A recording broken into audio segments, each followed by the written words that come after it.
Hola a todos y a todas, bienvenidos una vez más a mi canal. Como habrás visto en el título y en la miniatura del vídeo, hoy te voy a hablar sobre el victimismo, una especie de droga personal o social que se asemeja en cierta medida al consumo habitual de tóxicos, de drogas habituales, que como ocurre con esta, nos deteriora paulatina y silenciosamente, y creo que debemos ponerle freno para que no estropee nuestra vida.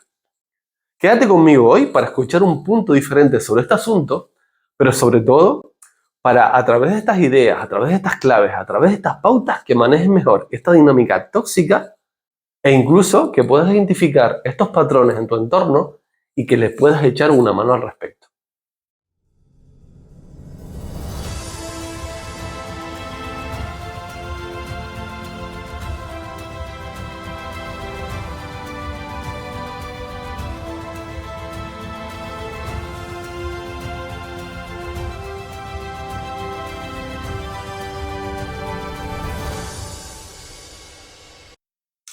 Bueno, tal y como te adelantaba en la introducción, voy a intentar ser lo más directo y lo más práctico posible para explicarte esta conexión que me he sacado un poquito de la manga entre el consumo habitual de drogas y el victimismo. A ver, te comento. Hay muchas personas que ante la insatisfacción, ante el malestar, ante la ausencia de sensaciones, recurren al consumo de drogas, al consumo de tóxicos, para generar un bienestar artificial, unas sensaciones, un placer que se asemejen en cierta medida a la tan ansiada felicidad buscada por todos. Pero ese tipo de sensaciones normalmente se complementan también con un contexto social. Normalmente el consumo de drogas se hace en grupos de referencia, en grupos sociales, con el que uno comparte aficiones, con el que uno comparte sensaciones y esos momentos placenteros. Algo que genera esa conexión emocional y multiplica los efectos de ese consumo. Sin embargo, una de las consecuencias negativas más importantes del consumo de drogas, más allá del deterioro físico, es la programación consciente e inconsciente que le hacemos a nuestro cerebro de que para conseguir la tan ansiada felicidad debemos recurrir a esa sustancia externa. Es decir, de alguna manera programamos a nuestro cerebro, entrenamos a nuestro cerebro en la búsqueda de felicidad a través de esa sustancia. Algo tremendamente peligroso que acentúa el consumo y perpetúa la dependencia. Bueno, y tú te preguntarás, ¿y qué tiene que ver esto con el victimismo? Pues me explico. Muchas personas, ante el malestar, ante la insatisfacción, no deciden coger las riendas de su propia vida, no deciden asumir la responsabilidad de su propia felicidad, de su propio bienestar. Y en lugar de eso, colocan la responsabilidad fuera, buscando culpables de su insatisfacción. Y eso automáticamente genera cierto alivio. Es decir, en la medida en que yo descargo de mis hombros la responsabilidad de mi propia felicidad, genera cierto alivio, que se ve complementado, como ocurría con el consumo de tóxicos, con un componente social. Y es que las personas habitualmente tendemos a tender la mano, valga la redundancia, a personas que se desarrollan desde la pena, desde cierta tristeza, desde la autocompasión. Normalmente tendemos a mostrar ese apoyo y esa atención que acentúa los efectos de ese victimismo, de esa culpabilización. Sin embargo, tal y como ocurre con el consumo de droga, quizás lo más peligroso de este hábito, de esta dinámica tóxica, es que convencemos directa e inconscientemente a nuestro cerebro de que la felicidad no depende de nosotros mismos, sino que depende de cuestiones externas que nosotros seamos felices. Es decir, convencemos a nuestra mente de que hasta que no se vayan esas circunstancias adversas, llámese personas, llámese circunstancias, llámese pasado, nosotros no vamos a ser felices. Algo que nos invita a buscar culpables fuera.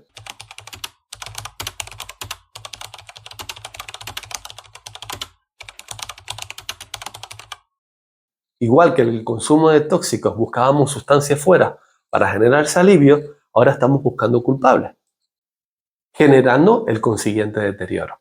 Es decir, igual que en el consumo de drogas habituales hay un deterioro físico evidente y un deterioro social, porque ese grupo de referencia empieza a difuminarse y esa falsa felicidad empieza a caerse por su propio peso, en el victimismo la búsqueda de culpables empieza a deteriorar nuestras relaciones sociales.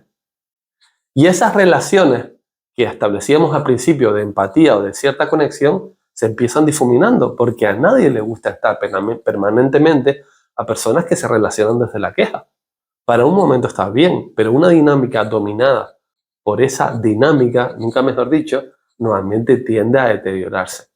Con lo cual, los efectos negativos empiezan a ser globales, tanto físicos como sociales como emocionales.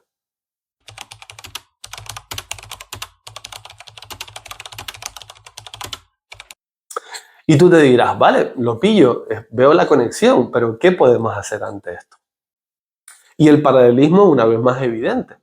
Igual que en el consumo habitual de tóxicos, si uno se quiere desenganchar de esa dependencia, necesita un periodo de abstinencia, de no consumir esa sustancia. En el caso del victimismo ocurre exactamente lo mismo. Es decir, tenemos que tener un periodo de abstinencia respecto a la queja. Evitar la queja a toda costa, que es de alguna manera la sustancia que alimenta el victimismo.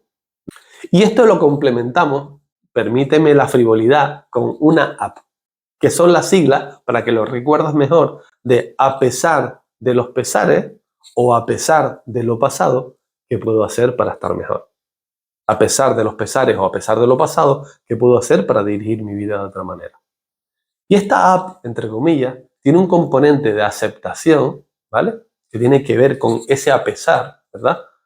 Aceptar que hay circunstancias en la vida que no dependen de nosotros mismos, aceptar que el pasado ya no lo podemos cambiar, aceptar que siempre va a haber circunstancias externas que nos entorpezcan el camino, tenemos que aceptarnos para apostar por una proactividad, para apostar por una actividad orientada en pro de un cambio, de una evolución.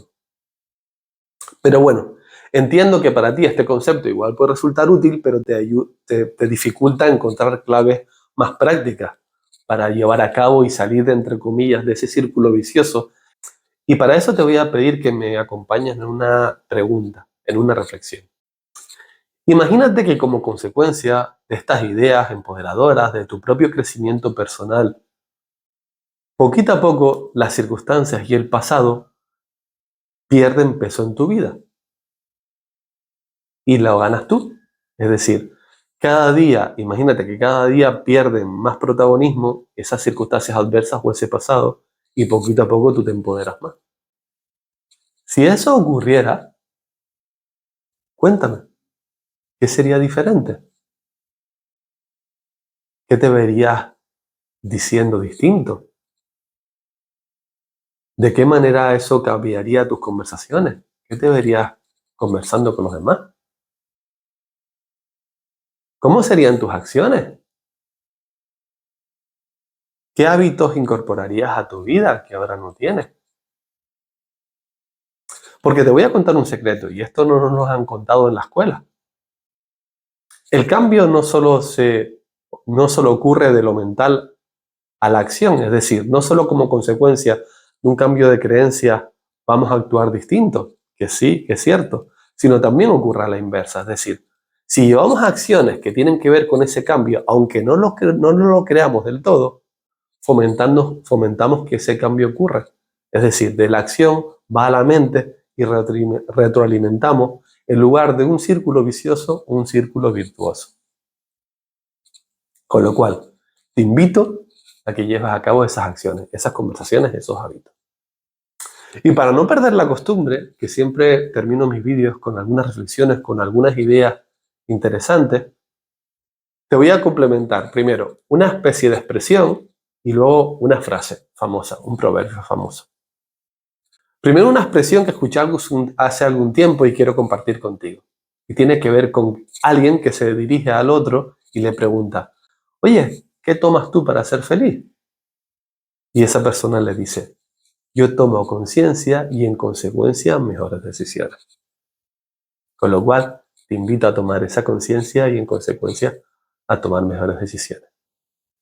Y luego, una frase famosa de Carl Jung que decía algo así como, no soy lo que me ocurrió, soy lo que elegí ser. ¿Verdad? Una frase que resta poder a las circunstancias y se lo da a las personas.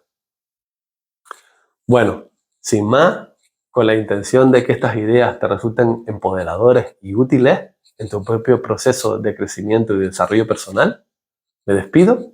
Hasta la próxima. Chao.